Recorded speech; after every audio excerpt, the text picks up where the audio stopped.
خالق ہے۔ اب یہاں پر سب سے پہلے ہم یہاں سمجھ جاتے ہیں کہ یہاں مختلف جو رباعیات دی گئی ہیں، 4 نہیں بلکہ 5 رباعیات دی گئی ہیں، تو ہم دیکھیں گے ایک ایک رباعی کے ذریعے کہ رباعی میں کیا پیغام دیا گیا ہے۔ تو پہلی جو رباعی ہے اس میں شاعر کا کہنا ہے کہ اللہ تعالیٰ ہر شے کا خالق ہے۔ خالق کے معنی ہوتے ہیں پیدا کرنے والا، تخلیق کرنے والا۔ تو خالق محو ماہی یعنی وہی اپنے بندوں کو تاج و تخت اور دولت سے نوازتا ہے۔ بخشندہ، تاج و تخت شاہی ایک لفظ آنے والا ہے، جب ہم پڑھیں گے تب سمجھ آئے گا ہمیں۔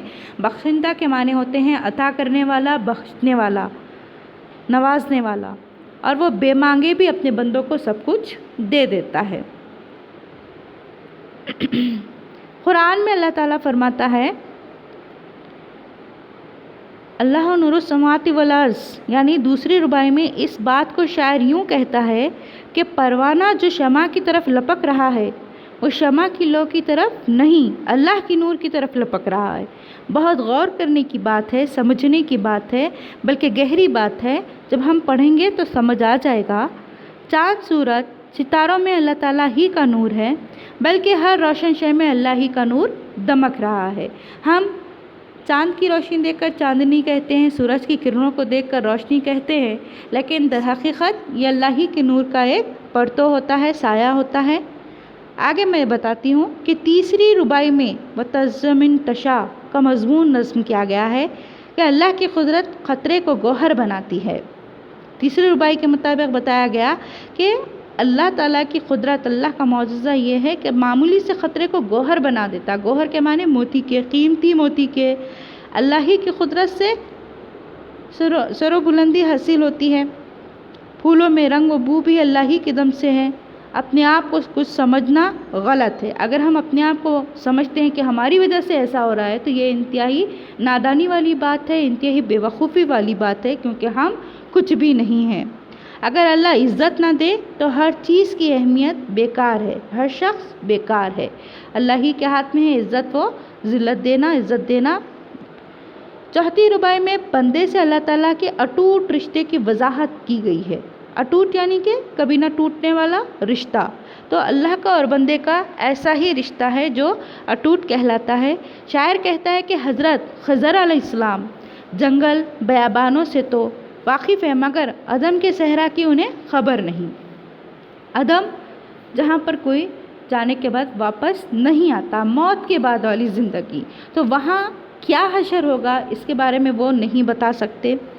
موت کے بعد انسان کی روح اس کا ساتھ چھوڑ دیتی ہے، مگر اللہ تعالیٰ اب بھی اس کے ساتھ ہوتا ہے، کیونکہ بندے کا اللہ تعالیٰ کے سوا کوئی نہیں ہے۔ ہر وقت، ہر لمحہ، یہاں تک کہ موت کے بعد سوائے اللہ کے اور کوئی ساتھ نہیں دیتا۔ دنیا میں کوئی ساتھ دے نہ دے، اللہ ہر وقت ساتھ دیتا رہتا ہے۔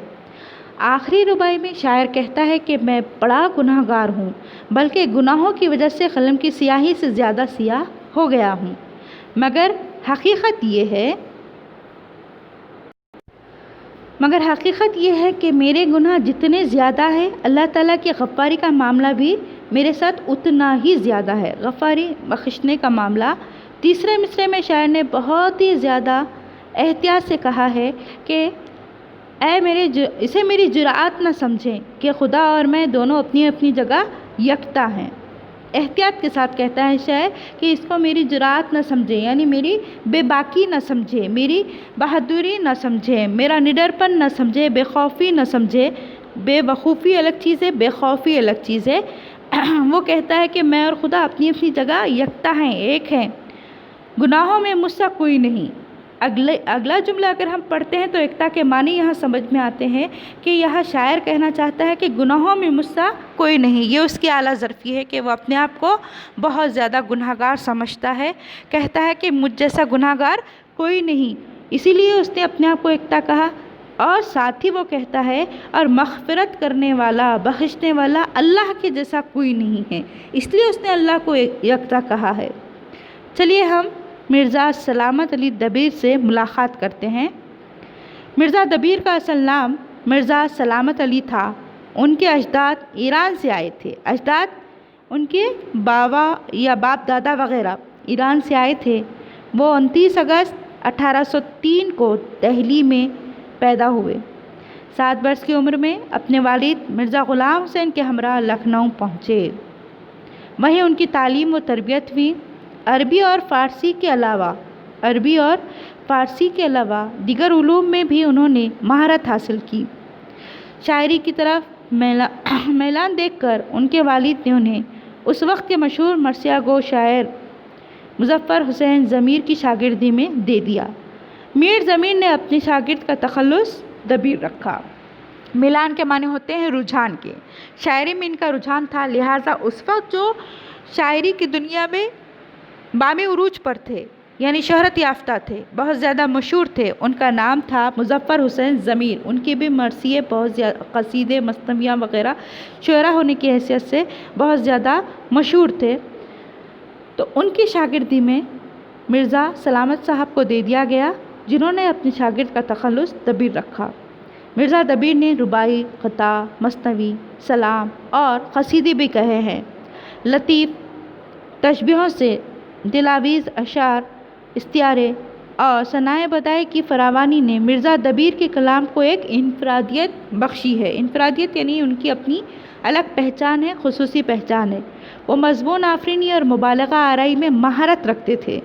ان کے مرثیے دفتر ماتم، یاد رکھیے گا، ہو سکتا کبھی کام آ جائے، ان کے مرثیے دفتر ماتم کے نام سے 20 جلدوں میں شائع ہو چکے ہیں۔ ایڈیشن جسے لیتے ہیں فرسٹ، سیکنڈ، تھرڈ، اس طرح سے یہاں پر جلد اول، جلد دوم، اس طرح 20 جلدوں میں شائع ہو چکے ہیں۔ ان کے مجموعے کا نام، مرثیے کے مجموعے کا نام تھا دفتر ماتم۔ مرثیہ خود مرنے والوں کی یاد میں لکھی جانے والی نظم ہے، تو اس لیے ایسی نظمیں ان کے پاس کئی تھی جس کو انہوں نے ایک جگہ لایا اور اس کا نام ہی انہوں نے دفتر ماتم رکھ دیا۔ دبیر نے 1875 میں لکھنؤ میں وفات پائی اور اپنے مکان ہی میں دفن ہوئے، یعنی ان کو انہی کے مکان میں دفنا دیا گیا۔ چلیے میں آج آپ کو حمدیہ رباعیات کو صرف ایک مرتبہ پڑھ کر سناتی ہوں۔ اسے آپ نے سمجھنا ہے اور کوشش کرنا ہے کہ خود اس کی تشریح کریں، اس کے الفاظ کے معنی اپنی بیاضوں میں لکھ کر رکھیں، تاکہ ہم جب تشریح کریں گے تو اس وقت ہمیں سہولت ہو۔ یا رب خالق ماہ و ماہی تو ہے، یا رب خالق ماہ و ماہی تو ہے، بخشندہ تاج و تخت شاہی تو ہے۔ بے منت و بے مثال و بے استحقاق، بے منت و بے مثال، بے سوال و بے استحقاق، دیتا ہے جو سب کو یا الہی تو ہے۔ پہلی رباعی ہوئی۔ دوسری رباعی دیکھتے ہیں۔ پروانے کو دھن شمع کو لو تیری ہے، پروانے کو دھن شمع کو لو تیری ہے، عالم میں ہر ایک کو تگ و دو تیری ہے۔ مصباح و نجوم و آفتاب و مہتاب، مصباح و نجوم و آفتاب و مہتاب، جس نور کو دیکھتا ہوں زو تیری ہے۔ خطرے کو گوہر کی آبرو دیتا ہے، خطرے کو گوہر کی آبرو دیتا ہے، خد سرو کو گل کو رنگ و بو دیتا ہے۔ بیکار تشخص ہے تصنع بے سود، بیکار تشخص ہے تصنع بے سود، عزت وہی عزت ہے جو تو دیتا ہے۔ صحرائے عدم سے خضر آگاہ نہیں، صحرائے عدم سے خضر آگاہ نہیں، اس راہ میں روح تک بھی ہمراہ نہیں۔